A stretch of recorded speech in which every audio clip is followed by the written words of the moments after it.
Wharf. His eldest son, Ahmed Atodo, in an interview with correspondent Emeka Otuka, recounted how his father was killed by the hoodlums.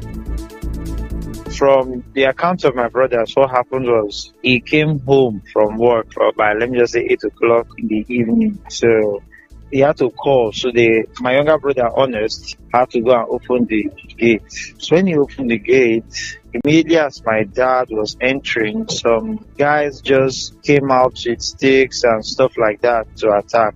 So he was trying to scare them. Next thing, they opened fire on him with assault rifles, AK-47. My younger brother opened the gate, was there holding him. Imagine the trauma that boy will be facing right now.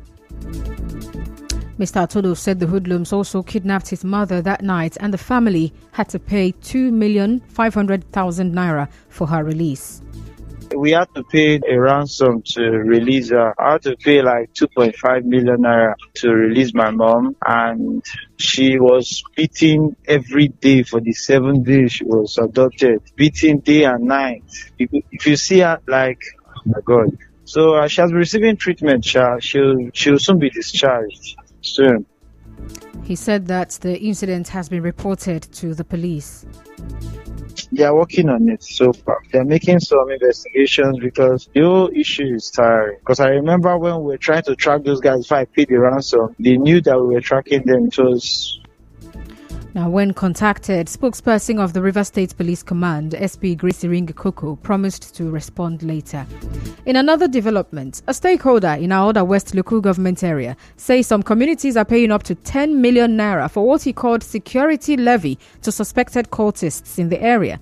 The stakeholder, who spoke anonymously to our correspondent, said the wards in the local government area are now contributing 100,000 naira to make up the 10 million naira. That very day that they killed the DPO, the gangs in Ahoda West started sending messages across the various communities. They were asked to pay 10 million naira before the end of the month, else they will come and raise down the whole community. They are not paying 100,000 naira for survivor, and it's not good. This morning there's a report that the boys, the two Baba that are chasing, is now in Ahoda West. Palliative that were brought to us, they moved it and sent to these boys across to their various hideouts. When we say we want to fight insecurity, the government should be sincere about it.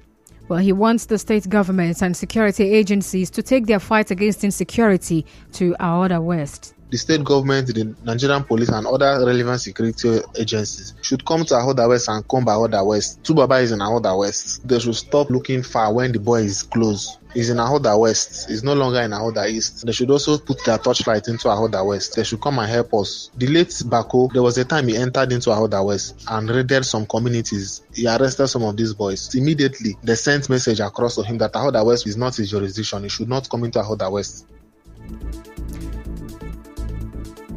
A yet-to-be-identified young man was reportedly beaten to death by suspected cultists this morning in Rumodomaya along Elibolo Road in Obiakboloku government area of River State. Eyewitnesses say the body of the man was later removed by the police. Some people that live around here said they were hearing a voice of somebody being beaten up early in the morning. The person was begging them, say, Biko, Biko, Biko, Biko. Then eventually they didn't hear the voice again. I was just praying that anytime police will come to do their mass arrest, that I shouldn't be around. Coincidentally, that was what God did for me. So at land, they arrested a lot of people. The thing happened so in the morning that nobody can help or assist him. Police came around, see the dead body, because then trace the blood. Then you start doing mass arrest. People that are walking around, they'll just carry the person and put inside their van. It's like a situation that they fought in other places. From a slaughter now, they have a road that will lead to Eligbolo houses. A lot of shops lock because nobody wants any police to arrest them. A resident of the area who spoke anonymously said the operations of several cult groups within the Rumodomaya slaughter market area have made the area unsafe. Police had come and cordoned up the place. To that extent, movements were restricted. Where I saw the cops is at Rumodomaya. To the best of my knowledge, it's a peaceful place, but you cannot dismiss the fact that there can be pockets of criminalities here and there because of the slaughter market at Rumodomaya here, very close. As long as that market is concerned, from time to time we hear that there are incidences of theft, misbehavior by boys and all that. For us to have security here, it means that there's something for them to secure. And because of securing it, there are chances that those against whom they are posted there to secure will always want to make an inroad at one time or the other. There's need for investigation to find out what could have led to it. Our correspondent who visited the area observed that it has been deserted as business owners locked their shops for fear of being arrested by the police or a retaliation by rival cult groups. The River State Police Command is yet to speak on this. The chairman of Emoa local government area, Chidi Lloyd, says there is no restriction of operation of motorcycles, popularly called Okada, in the area. Dr. Lloyd tells correspondent Emiko Tuka that the ban on operation of motorcycles was lifted following the relative peace in the area after Onwige Nwadi and his gang members were killed. I lifted it after the Wardy and his gang were liquidated. I had to lift it in order to control the effect of the subsidy because it was biting hard on our people. So far, there has been relative peace across the local government and we're happy. And I also want to use this opportunity to commend the divisional police officer of Rumuji and his men and that of Ebeda and his men for the prevailing peace in the local government. We'll recall that Dr. Lloyd in June banned the operations of motorcycles in Emoa local government area from 6 p.m. to 6 a.m. due to criminal activities there. Moving on, the River State government says it is tackling head-on the issue of organized begging within the state. It comes as the River State Ministry of Social Welfare and Rehabilitation begins the removal of mentally challenged people experiencing homelessness, and those seeking assistance from the streets in the state.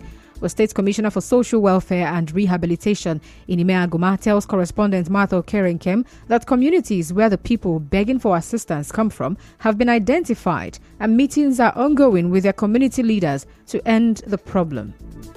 You're not even a beggar per se, but you're doing it as a business, and people put them out there and put them at risk, and at the end of the day you take off whatever they beg and you put it in your own kitty. So we're addressing those issues. We're having meetings with community leaders where some of these people come from and asking that they stop be put to it and that we don't want to see them on the streets again. We are going to be signing undertakings to that effect. So we're doing a lot to see how we can solve this issue. But like you and I know, some of these people are just packed into a bus in the morning, brought from neighboring states and dropped in Port Harcourt. In the evening they come back to pick them. So it's organized and we are going to tackle it head on. Well, Mrs. Aguma said the state government is monitoring the streets to ensure that women who exploit children by using them to ask for monetary assistance on the roads are removed.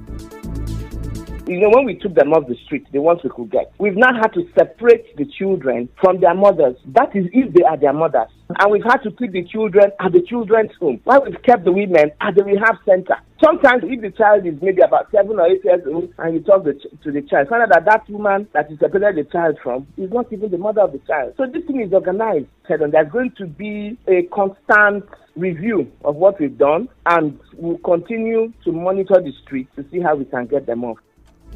Well, the River State Commissioner for Social Welfare and Rehabilitation explained that people with mental health challenges, people experiencing homelessness, and those seeking assistance are being removed from the streets because they pose a security threat and deface the streets. She said some of them will be rehabilitated. The government is taking them off the street to keep you and I safe, and also to assist them back to their loved ones where they can actually get help. Those of them that we can reunite with their families here, definitely we'll try to rehabilitate them and have them do something that will be meaningful to their lives. But oftentimes you find out that they're not in that category. The vagrant lunatics, some we've had in the reception center for almost 10 years, getting care from the River State government. Of course, some of them do not even know who their families are. We provide their necessary, and then we try to see if they can learn one skill or the other. Away from that, former President Olusegun Obasanjo says a democratic system that fosters a lack of security and peace must be abandoned. The former president, who was hosted by the governor of Oyo State, Seyi Makinde, at the opening of internal roads in Iseyin, described a democracy built on unemployment as a failure. The Supreme Court today declined to nullify the election victory of Enugu State Governor Peter Mba. The Apex Court, in a unanimous decision by a 5-member panel of justices, dismissed as incompetent an appeal that the APC and its candidate in the state, Uche Nnaji, filed to challenge the return of Governor Mba of the PDP as winner of the governorship election. Still to come, TUC demands re-establishment of Petroleum Task Force in Rivers State. Stay tuned.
Thanks for staying with us.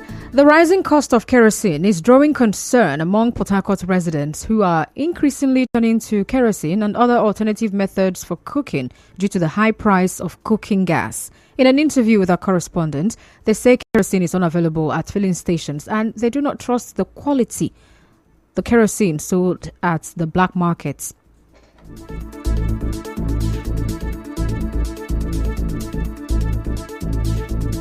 Na kerosene use cook because person either wait for night today, make person fit use hot plate because gas don't cost like this and everything they hike for this cost. We now buy gas 900 naira. Left for me, I will not buy. And also kerosene is also high. And filling station do not have it going. In black market, we don't even know if it's kerosene or because the color is something else. It's not normal to me. We are buying gas and the gas will not take us up to 2 weeks.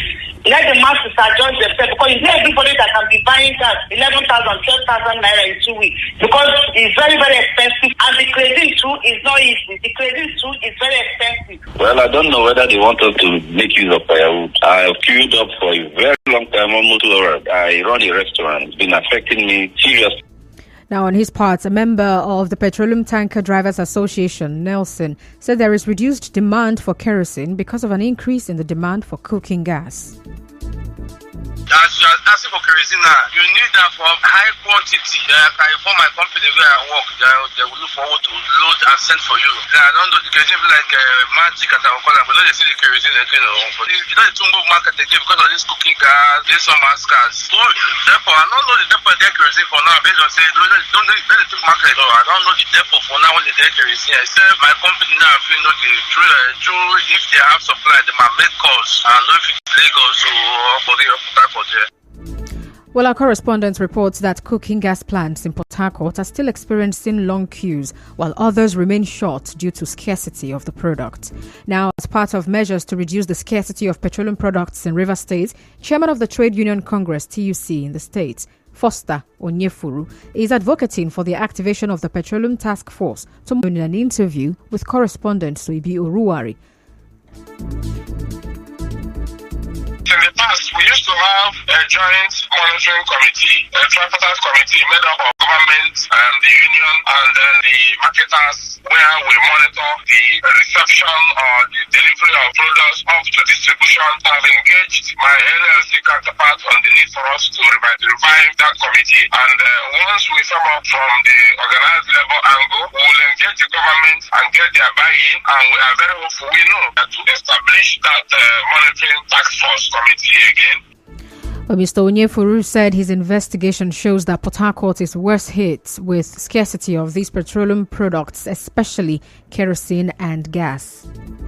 If you go to Lagos, you have kerosene available for people. We did a random sampling across the regions of the country, and it's sad to know that Port Harcourt, Rivers State is more exposed in terms of unavailability of kerosene to consumers. The purchasing power of our members has been grossly eroded to the value of over 50% using electricity or to use gas. They're even having gas as we speak. So our members are impacted, Rivers people are also impacted, and it's a challenge. It's worrisome that Well, the TUC chairman in Rivers State called on relevant government agencies to urgently increase monitoring activities to curtail the excesses of petroleum marketers. The price will be skyrocketed and then sold at a very exorbitant rate of prices to consumers. We are not just concerned, we are worried. Marketers are supposed to, those who have the license to import these products, and the marketers are supposed to receive this product and sell to consumers. But what we see is a situation where unnecessary market speculation and hype is created just to hype the price of commodities and then sell at higher rates to Nigerians, especially those of us in Rivers State. In business, the National Bureau of Statistics, NBS, today said Nigeria's inflation rate rose year-on-year from 24.08% in July to 25.8% in August. Well, this is the 7th consecutive rise in inflation this year. Satellite television DSTV says it is offering a special package called the DSTV Prestige, A statement from DSTV said it is turning its focus to the world of luxury, where exclusivity reigns and customers seek more than just products to create unique and exclusive experiences. The DSTV Prestige Special Package has 1 year of non-stop premium entertainment, VVIP customer service, a limited edition gold decoder, and exclusive lifestyle benefits. The statement said subscribers will enjoy exclusive discounts from Swatch, Nike, Eco Hotel, Polo Luxury, MedPlus, Tommy Hilfiger, Adidas, and others. The statement also said that the DSTV Prestige is a true embodiment of exclusivity and special treatment. It urged those interested to visit dstv.com/prestige to sign up. And now we'll bring you news from around the world. The UK has officially banned Russia's Wagner paramilitary group as a terrorist organization weeks after the death of its founder, Yevgeny Prigozhin. And that's the news. But before we go, let's take a look at the recap. On the news this evening, you heard that another police officer was killed by suspected herders in Ikwere local government area of Rivers State. A stakeholder says communities are being forced to pay security levy to cultists in Aoda West local government area. And eyewitnesses say a young man has been beaten to death by suspected cultists in Rumodomaya in Obiakpo local government area. The Rivers State government says it is cracking down on those seeking monetary assistance on streets and others. On the foreign scene, the UK has officially banned Russia's Wagner paramilitary group as a terrorist organization. The news was edited by Martha Okerenkem. Rain in Port Harcourt this evening. To reach the news team, send an SMS or WhatsApp to 0808 721 7215. Peace is the path to the prosperity of a nation. Let peace reign. I'm Constance Mega. Thank you so much for listening.